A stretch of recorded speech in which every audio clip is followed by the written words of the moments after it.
Having a lot of fun with that. And that's basically, right now, what we're doing. Okay. Ms. Toms, what types of activities do you have planned for the junior high and high school levels? It's a real comprehensive approach, I think, this year, right K through 12, with the Wellness Committee and the health education classes. The slogan for the year that we've been working on is to soar with us, the sky's the limit, through poster activities, video presentation that's going to happen here at the high school. We've had a Smoking Sue demonstration in the junior high and high school classes. That's been fun and creative in terms of how tar affects the lungs. I think for the students, I'd like to represent them in saying that their big concern that they're expressing too is they're concerned about their parents smoking and their friends smoking, and they want their families to know that they're concerned and what that's doing to them and to their own health.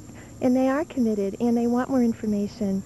And we are encouraging them to take a look at their own smoking behaviors as well as that of their family and sharing information.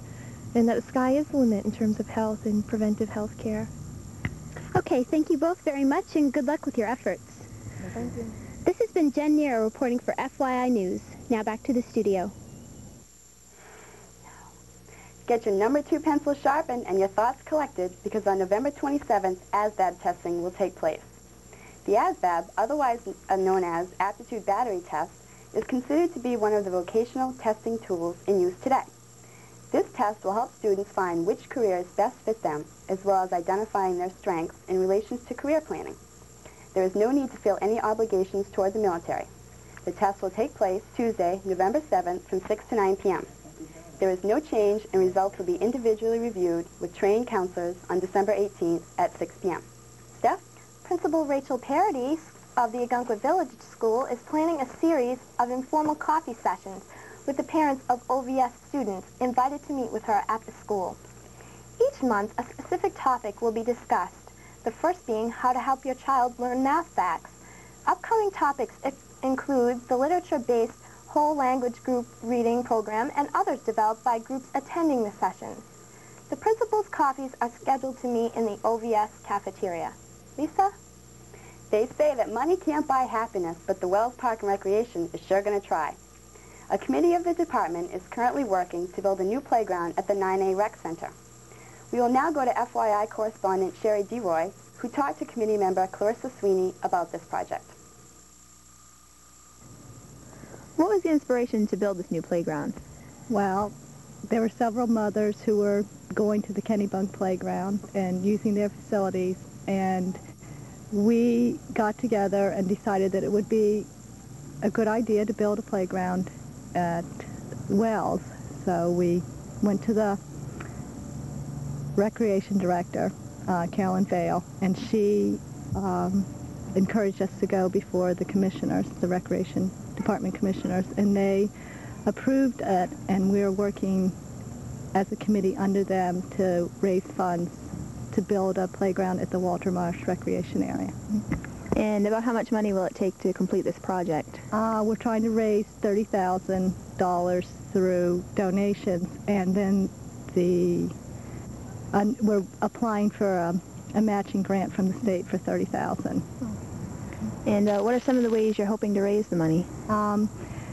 So far, we've had several things that have been ongoing. There's a Buy a Board campaign. You can buy a board to the playground for $10. We're going to businesses and asking them for donations, any contributions that they would care to make.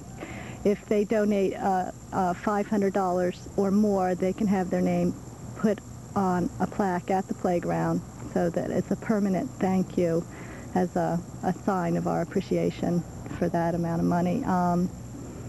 And we did a bake sale at the voting booth, which was very successful, along with a raffle for a quilt and an oil painting. And this is also ongoing. The quilt will be raffled at the day of construction, and so you can buy raffle tickets up till that time. And the oil painting will be raffled at the Christmas play, which we are planning on December 14th and 15th. And those tickets will go on sale They'll be $2 apiece. It's the Wells Auditorium. And what's the name of this play? One Christmas Story. And if anyone's interested in sending contributions for this playground, where can they do that? They can send it to the Wells Trolley Stop Playground, care of Sylvia Flint, treasurer, Rural Route 2, Box 111, North Berwick, Maine, 03906. Thank you, Miss Sweeney. We wish you luck in all your fundraising. And this has been Sherry DeRoy for Wells High FYI. Now back to the studio. For the second year running, the Warriors Marching Band made the trek to Cape Cod on November 10th to perform in the Barnstable High School exhibition. After an early morning rehearsal, the band departed for Plymouth, Massachusetts, where they spent time seeing historic sites such as Plymouth Rock, Mayflower, and the National Wax Museum. After exploring Plymouth, they traveled to the Cape Cod Mall. That evening, they went to the Barnstable High School athletic field for the annual marching band expedition. Participating bands included Plymouth, Somerset, and Falmouth, as well as the Spirit of America Marching Band. The busy day ended at midnight when they returned by bus to the high school. Lisa? As all citizens of Maine know, Tuesday, November 6th, was Election Day 1990. Due to bad weather and past experiences, a good turnout was not expected. But surprisingly, the voting lines were long and some of the races quite close. Republican William Cohen unsurprisingly took the senator position against Democrat Neil Rolfe. Cohen commented that it was a solid win, but not as sweeping as some political observers had expected. For the House seat, Democrat Thomas Andrews had denied Republican David Emery the chance to recapture the House seat by a margin of almost 2-1. Declared one of the closest races in history, the gubernatorial race was too close to be called until mid-Wednesday. McKernan was given a tough battle by Democrat Joseph Brennan.